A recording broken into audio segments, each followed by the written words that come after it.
हनुमानाची सीतेशी भेट आणि रावणाचा इशारा। हनुमान अशोक वाटिकेच्या एका उंच झाडावर लपून बसला। त्याच्या समोरच सीता बसलेली होती, विचारात गढलेली, दुःखी आणि थकलेली। तिला पाहून हनुमानाचे हृदय हळहळले। तिचे कपडे फाटलेले होते, केस विस्कटले होते आणि तिच्या चेहऱ्यावर दुःख स्पष्ट दिसत होते। ती एका वृक्षाखाली बसून श्रीरामाचं स्मरण करत होती। तिच्या आसपास राक्षसी पहारा देत होत्या। काही राक्षसी तिला सतत धमक्या देत होत्या, तर काहींनी तिचा उपहास करत रावणाशी लग्न करण्याचा सल्ला दिला। पण सीतेने त्या सगळ्यांकडे दुर्लक्ष केले आणि निर्धाराने उत्तर दिले, मी केवळ श्रीरामाची पत्नी आहे आणि त्यांचीच राहीन। मृत्यू आला तरी चालेल, पण मी रावणाशी कधीही विवाह करणार नाही। तेवढ्यात अचानक समोरून रावणच तिथे आला। तो दिमागदार वेशात होता, त्याचे सोन्याचे अलंकार चमकत होते। तो सीतेजवळ येऊन मोठ्या अहंकाराने म्हणाला, सीते, तुला इतके दिवस झाले इथे, मी तुला संधी देतो, माझी राणी हो, माझ्यासोबत आनंदाने राहा। राम तुझ्या शोधात फिरत असेल, पण तो तुला कधीही वाचवू शकणार नाही। त्याच्याकडे माझ्यासारखी ताकद नाही। लंकेमध्ये असलेल्या सर्व शक्तिशाली योद्ध्यांशी तो सामना करू शकणार नाही। सीतेने रावणाकडे दुर्लक्ष केले। ती शांत राहिली आणि एका गवताच्या काडीला पाहू लागली। नंतर तिने ती काडी उचलली आणि रावणाकडे पाहत म्हणाली, रावण, मला तुला स्पर्श करायचाही अपमान वाटतो, म्हणून मी ही काडी ठेवून तुला उत्तर देते। माझे मन आणि तन केवळ श्रीरामाचे आहे। मी तुझ्या धमक्यांना भीक घालणार नाही। तुझा विनाश निश्चित आहे। रावणाला संताप आला। त्याने रागाने गर्जना केली आणि म्हणाला, मी तुला अजून काही काळ दिला आहे। जर तू 30 दिवसांत माझा स्वीकार केला नाहीस, तर मी तुला संपवीन। एवढे बोलून तो महालाकडे परत निघून गेला। सीता अत्यंत दुःखी झाली। ती श्रीरामाच्या आठवणीत रडू लागली। तिच्या डोळ्यातील अश्रू पाहून हनुमानाचे मन व्यथित झाले। आता वेळ आली होती की तो सीतेशी संवाद साधावा, पण हनुमान अतिशय सावध होता। जर त्याने थेट पुढे येऊन बोलायला सुरुवात केली, तर सीतेला वाटेल की तोही एखादा राक्षस आहे, जो तिला फसवायचा प्रयत्न करत आहे। म्हणून त्याने आधी मंद स्वरात रामकथा सांगायला सुरुवात केली, रामाच्या जन्मापासून ते लंकेपर्यंतच्या प्रवासापर्यंत। सीतेने हे ऐकताच कान टवकारले।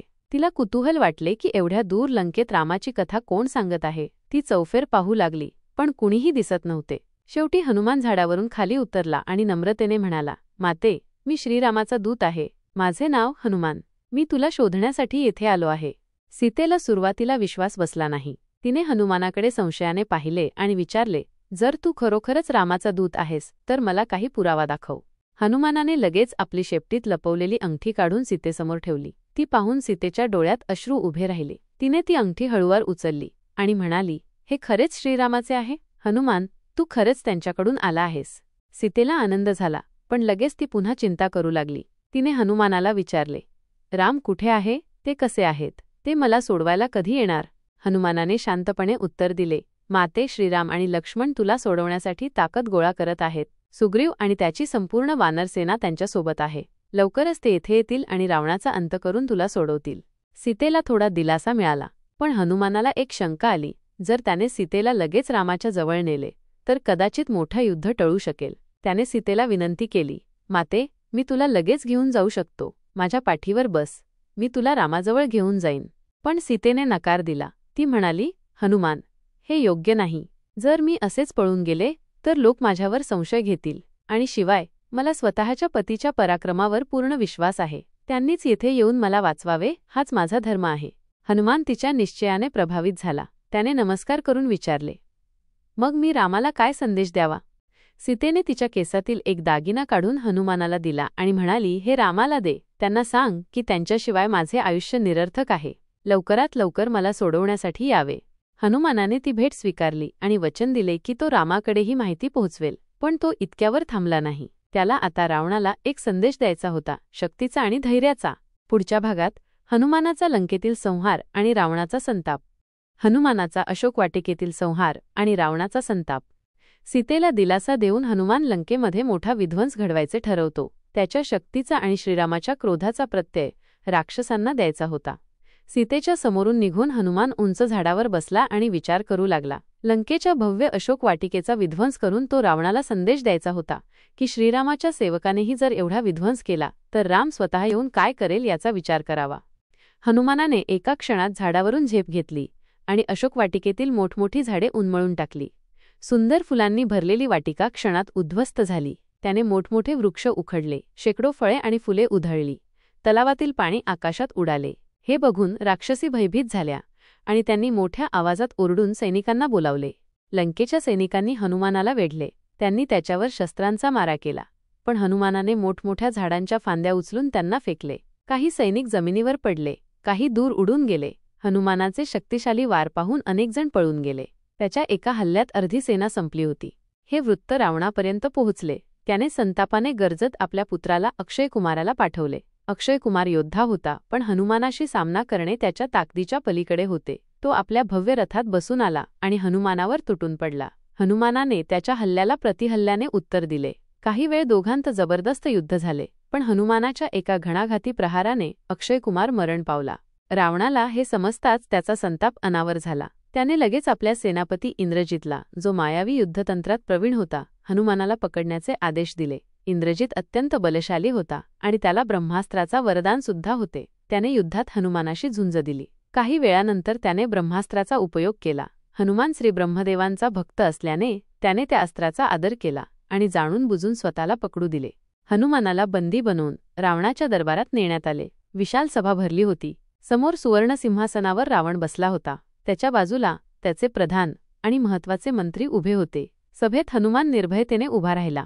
रावण त्याच्याकडे पाहत गरजला, "कोण आहेस तू? कुठून आला आहेस? तुझ्या एवढ्या धाडसाने मला अचंबित केले आहे.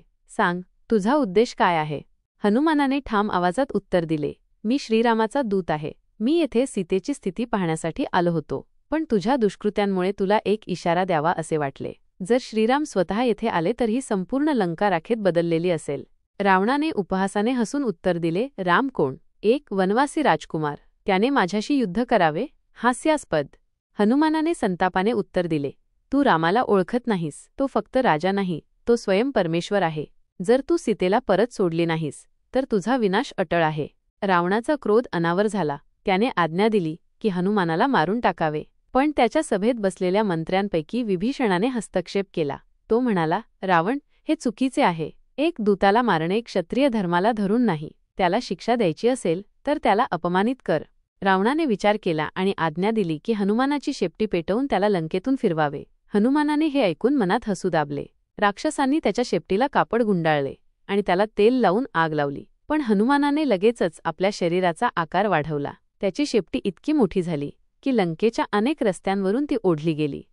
शेवटी हनुमानाने मोठा उंच उडी मारून महालांच्या छतावर उडी घेतली आणि पेटलेल्या शेपटीने लंकेच्या इमारतींना आग लावली. क्षणार्धात लंकेचा काही भाग जळू लागला. महाल, रस्ते, गगनचुंबी इमारतींना आग लागली. लोक घाबरून ओरडू लागले. राक्षसांचे संपूर्ण नगर आगीच्या ज्वाळांनी वेढले गेले. जेव्हा लंका जळत होती तेव्हा हनुमान पुन्हा एकदा अशोक वाटिकेकडे गेला. त्याने दुरून सीतेला प्रणाम केला आणि मोठ्या वेगाने समुद्र पार करून परत श्रीरामाजवळ पोहोचला. लंकेत जे घडले ते सर्व त्याने श्रीरामाला सांगितले आणि सीतेने पाठवलेला दागिना रामाला दिला. सीतेच्या वियोगात दुःखी असलेला राम हे ऐकताच क्रोधाने पेटून उठला. आता तो क्षण जवळ आला होता, ज्या क्षणी श्रीराम स्वतः रावणाला त्याच्या कृत्यांचा दंड देणार होता.